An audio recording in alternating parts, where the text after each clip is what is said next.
was the summer of '74, and I walked into the Henry W. Myrtle haberdashery. Silver-haired, gray-bearded individual comes up, and I fully expected to meet Henry W. Myrtle. Or Kentucky Fried Chicken is Colonel Sanders in some type of witness protection program.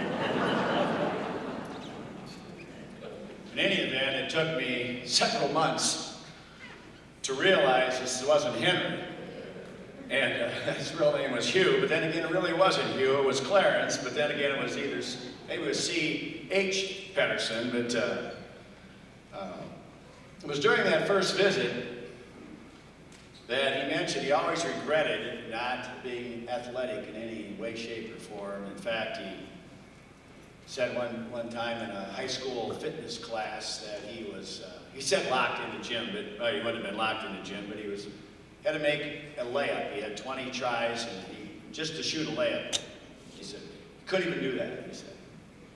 So I said, well, you know, and I was dressed in tennis gear. I just got done playing tennis, and I said, well, you know, if you'd like to take a shot at tennis, I'll be happy to give you a lesson or two, and we'll see if it works. So I started giving him tennis lessons, 6 a.m. in the morning at the old courts they used to have here by Prexy's Pond. Beautiful setting. We met at 6 because he didn't want anybody else around, just in case things went bad.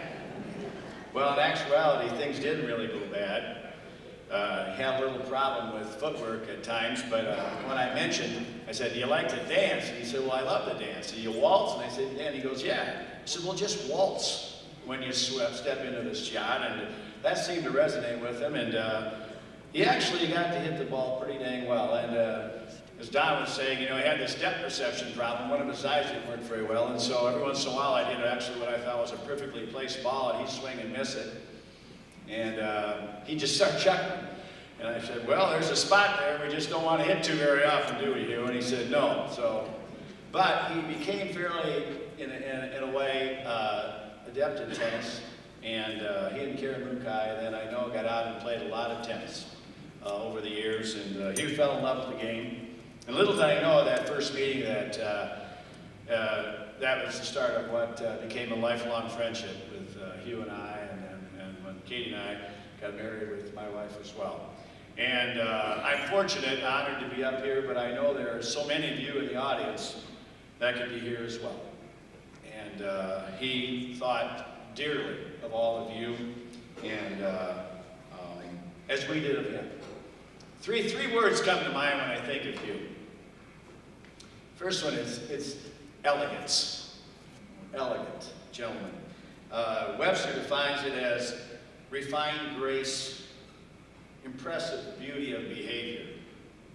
You know, synonyms of charm and culture, sophistication, tastefulness, you know, refinement. He was all of these and more. Second is gentleman. A man who treats other people in a proper and polite way. Think about Hugh Pettersen and your encounters with him. How many of you received note cards from Hugh? Probably one every time you had some interaction with him, he would send you a note card thanking you for either your insight that you provided, because how many of you also got phone calls from Hugh when he had an idea? He wanted to run it by you. Not too long ago, he called me up and he said, Dan, I'm thinking about, what do you think about me making a gift to the Iowa State basketball program? I am so impressed with how Fred Hoiberg that coach carries himself on the court, on the sideline. And I said, well, Hugh, they would greatly appreciate it, but I want to tell you, I work in development, I said, as a development officer, make sure you put a note in there saying, please do not solicit me after this. This is just a one-time gift. Because I'll put you on the list.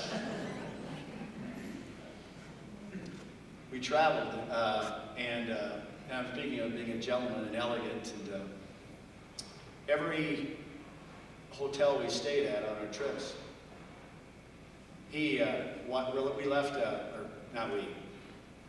left a note for the cleaning staff, thanking them for their excellent service and kindness while we were staying at the hotel. And he left a tip. He always said, Dan, how much you think would be a reasonable tip? And I'm sitting there thinking, geez, Hugh, I don't know. I stay at a lot of hotels and I've never left a tip. But we did, we left tips. You know, or Hugh left a tip because he wanted to let them know how much he appreciated what they did. And he wrote notes. He wrote a letter. He sent me two, actually. One to the concierge or a hotel person in Oslo, because she would check every day when we came down in the lobby. I'd be William in his wheelchair, and she'd come up and ask us how we're doing, make sure everything was fine, and he was just taken by her. And so when we got back, he wrote a thank you note to her and wanted to let her know how much we appreciated it, as well as to make sure she passed on to her staff and the staff in the dining room singing. We took a trip out to see Walter Whaley, Larry Whaley's brother, in the little town of Steinberg out of Oslo, and we weren't quite sure what stop we were supposed to get off, because it was out in the middle of nowhere, and it was just going to be one of these little stops. There was going to be a little house there, but there was going to be nobody there. And the lady on the train who we befriended on our way out made sure we got off the right stop, and actually, unbeknownst to us, we were only about 300 yards from Walter's place, but it was gravel. And I'm sitting here thinking, holy smokes, I got a wheelchair queue, some railroad tracks to go across, and gravel for 300 yards. She had a taxi waiting for us at no charge. The taxi was taken care of by the train. So we wrote, when we got back, he sends me a letter, Dan, would you please figure out a way to send these thank you letters out to those people? So I actually got online and I emailed them to the people, and hopefully they got it. But it's you. You want to thank people for going out of their way to make him feel good. The third word is humility, and simply put, it's the quality of not thinking you are better than other people. And I think Hugh is one of the more humble people that I've ever known in my life. In fact, he really, as much as he did, he really shied away from personal accolades. He didn't want to be singled out as the person, because in every adventure that he got involved in, he was able to get a lot of people to join in. And I met with Jean Hall about a week and a half ago, and she was saying, you know, I don't know what the heck he does and how he does it, but he'll get me to contribute to about anything that he has his mindset on. And when I get done, I feel good about contributing, but I wasn't going to do it in the first place. I said, well, he could do that. But he was humble. And he loved music. And I said, maybe some of you, most of you may know that, you know, where did his musical acumen or his love for music come from? Well, it came from his family. His dad, a Methodist minister, or as Karen refers to him as the Rev.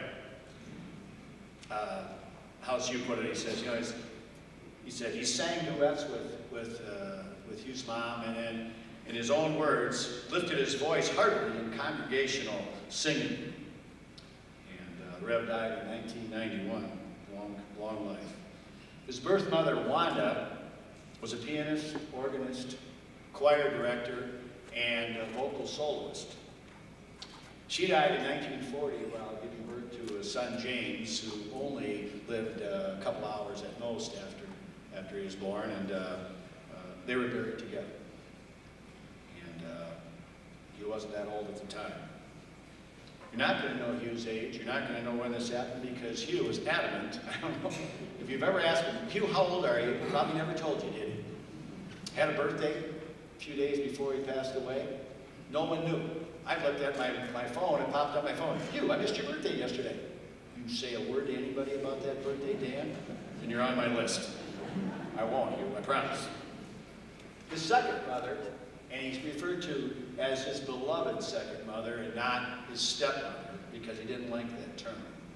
Irene, whom the Rev married about a year and a half after Wanda's death, sang many solos in the church choirs and directed the youth choir in Webster City. And she lived a very long life and died in 2007. Hugh had a brother and a sister. His sister Wanda Ann, had an extraordinary, according to Hugh, an extraordinary musical talent as a pianist. She started playing piano at 3, was a church pianist at 9 and composed a piano number which was broadcast on the radio. She also composed the music and the words for an 8th grade class graduation. And that spring, she and a high school graduate were featured in a recital at Waldorf College at such a young age. She played French horn, the marimba, and the xylophone. She became ill while attending a Methodist summer camp at the age of 14 and didn't recover and ended up dying of cirrhosis of the liver at that age in 1943. And that was always, for those of you that knew Hugh was spending time, he always felt that loss is so dear and dear to him because he just felt she would have been a phenomenal pianist and was a wonderful person, as I can imagine.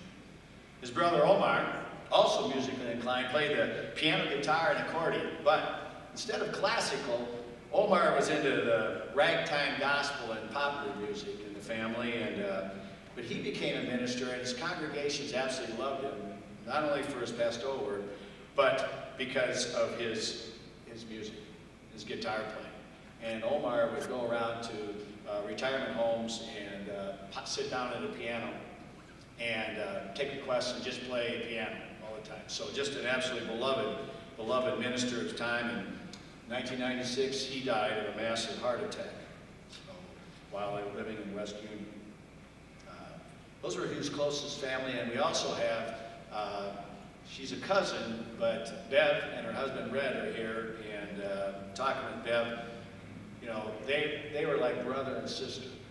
And Hugh probably almost every day, Bev would get a call. It could be all different times of the day, and she was not immune from, Bev, what do you think about doing this?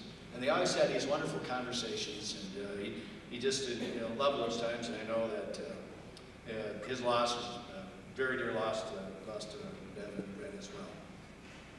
So that's the family, and that's the musical background. And actually, Hugh, although he downplayed his musical ability, one of his college professors thought he had a chance to become actually a professional performer in voice.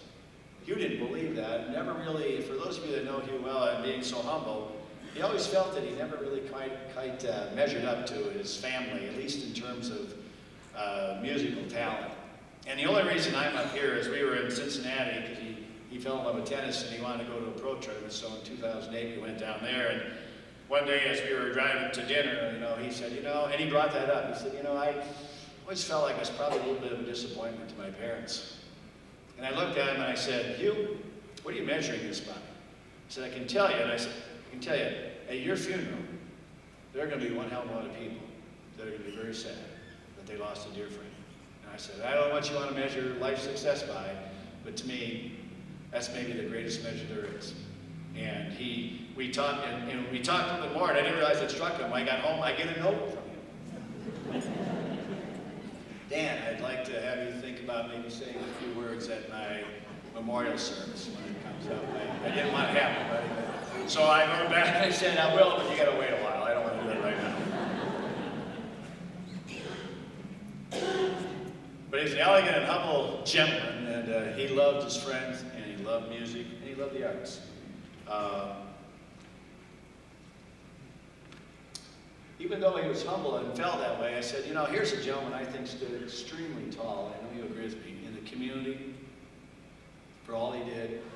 And his community, Cedar Falls, the Cedar Valley area, and in particular 2 areas, the College Hill and UNI Music and the Gallagher Blue Door.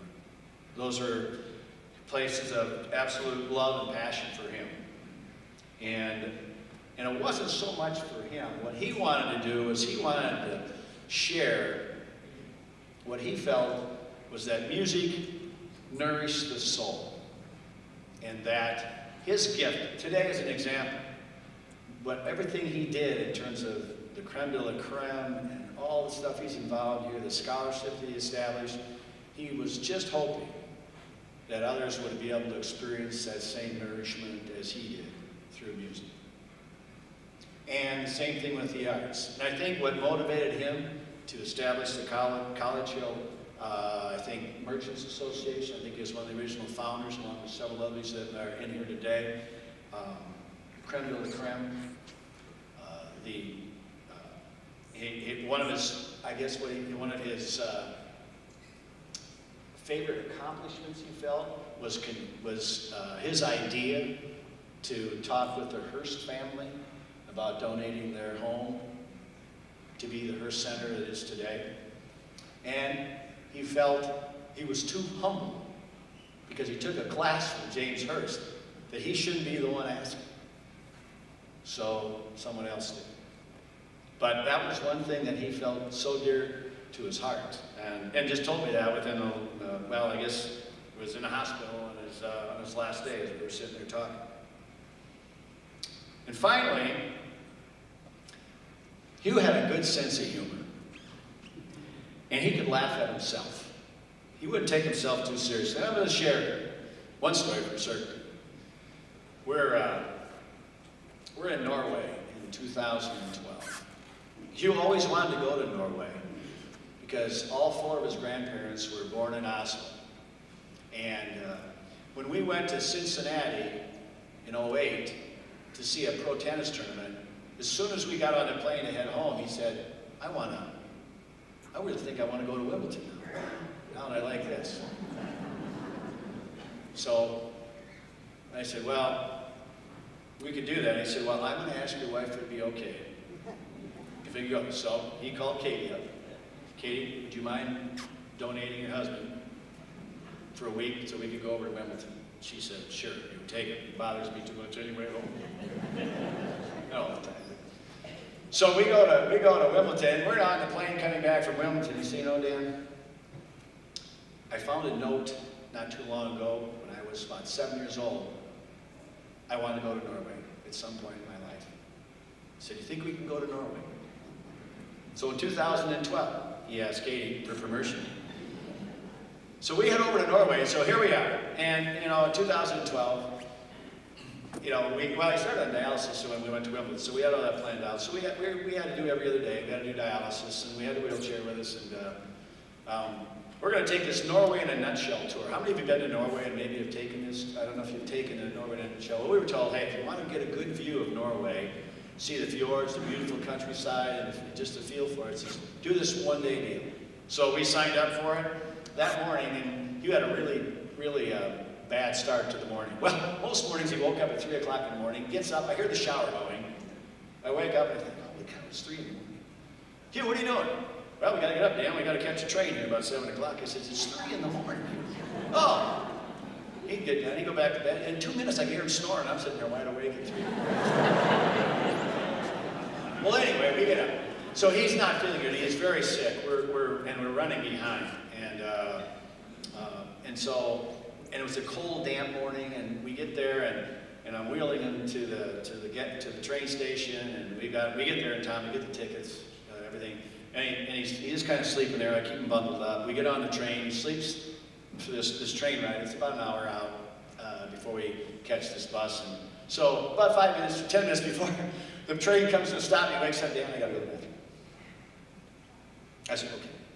So we get up, we're at the back of the train car. So, and train, this is one of the, it's not a smooth ride. I mean, we're kind of going, so, and we walk, and we're just kind of bobbing and weaving all the way up to the front. I think it seemed like forever. It probably took us like 2 or 3 minutes. We get to the door, there's 2 young Chinese girls that are, when we open the door, they're in this very small little entryway, waiting to use the restroom.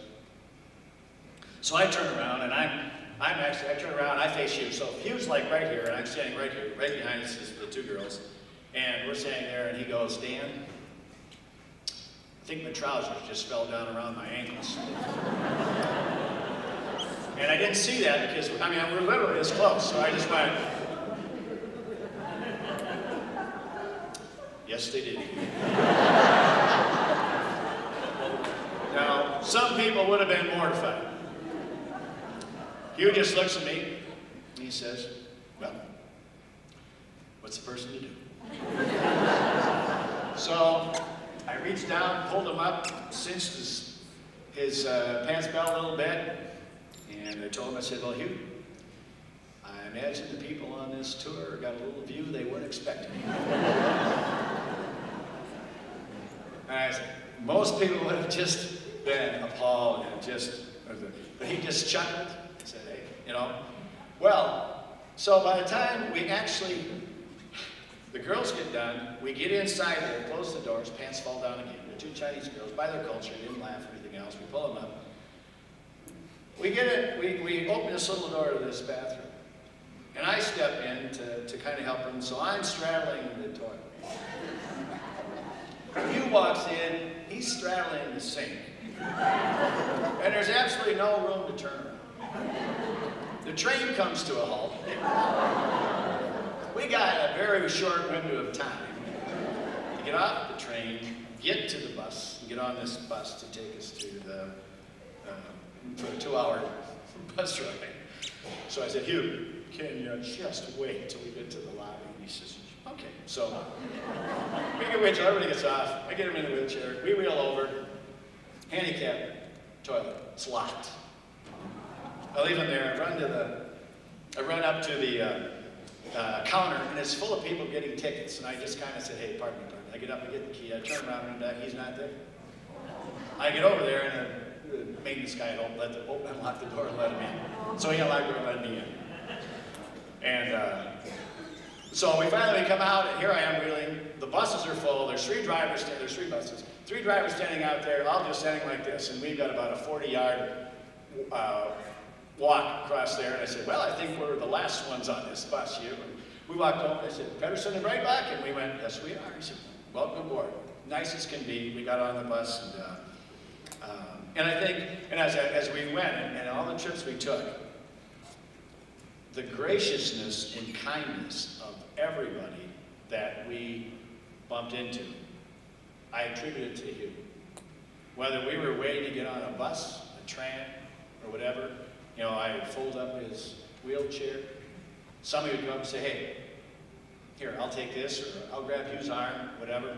We'd walk into a bus or a couple of seats. If somebody was sitting in one of the handicap seats, whatever, they'd get up, let him, you know, sit down. And I think Hugh goodwill just emanated out of Hugh Pettersen. And he always said, Dan, you're gracious. I said, Hugh, it is not me. I've traveled many times, and nobody's ever got up to another seat for me. Well, you know, there's so much more about Hugh Pettersen. And I know that there are going to be many more conversations regarding Hugh that'll occur and I mean, I'm talking down the road, when conversations come up about creme de la creme, about the College Hill Arts Festival, about the quality of the music at the University of Northern Iowa, and so on and so on, about the many meals out at Barn Happy. How many of you went to Barn Happy with Hugh for a lunch? More than once, I would assume. There probably should be a chair out there with his name. But we will be talking about Hugh for a long time. So I'm going to conclude my remarks today by saying, Hugh, we miss your presence, but we feel your spirit. You gave us all of you, and for that, we are forever grateful. We know you are happily reunited with your family, and the angels are being treated to some wonderful classic music up there.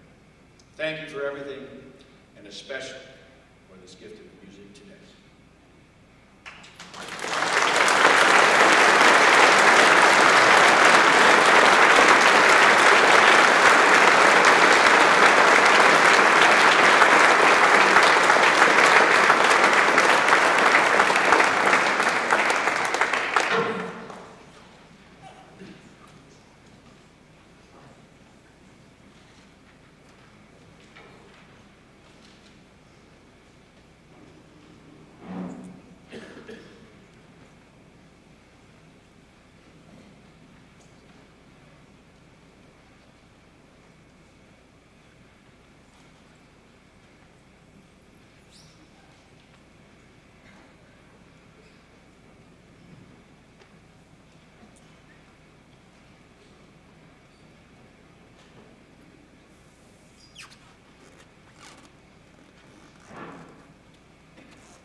Pettersens was the one printed on the cover of your program booklet. If of thy earthly goods thou art bereft, and of thy meager store 2 loaves alone to thee are left, sell one, and with the dole buy hyacinths to feed thy soul. Hugh learned this poem from his beloved second mother, Irene. He understood its implications and lived his life accordingly. Hugh nurtured his soul with the arts, literature, doing kindnesses for others, and by cultivating many friendships. Irene had lived frugally during her lifetime, so there were some assets to leave behind. Among her many bequests, she left to her son Hugh a sum of money. This prompted Hugh, in turn, to use this bequest to anonymously establish a fund at the Gallagher Blue Dorn, which he named Irene's Gift. The fund would provide hyacinths to others in the form of tickets to artist series performances for persons who no longer have the resources with which to buy them. Steve Carrigan, director of the Gallagher Blue Dorn, works closely with non-profit entities in the Cedar Valley to determine candidates for the free tickets. Other donors have since added to Irene's Gift so that even more persons may be recipients of tickets. All gifts to the Gallagher Blue Dorn in memory of Hugh will be added to the Irene's Gift Fund. May we all follow Hugh's example and find hyacinths to feed our souls. Thank you.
if you don't mind my expression, happy as hell up in heaven.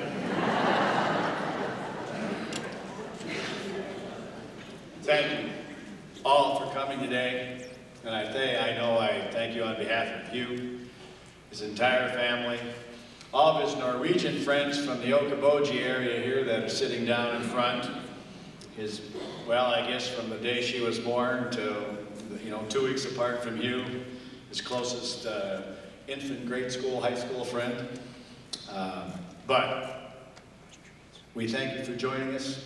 We are having a reception right afterwards here. We invite all of you to stay. Safe travels, and I think we'll be talking about you for a long time to come. Thank you. Have a wonderful day.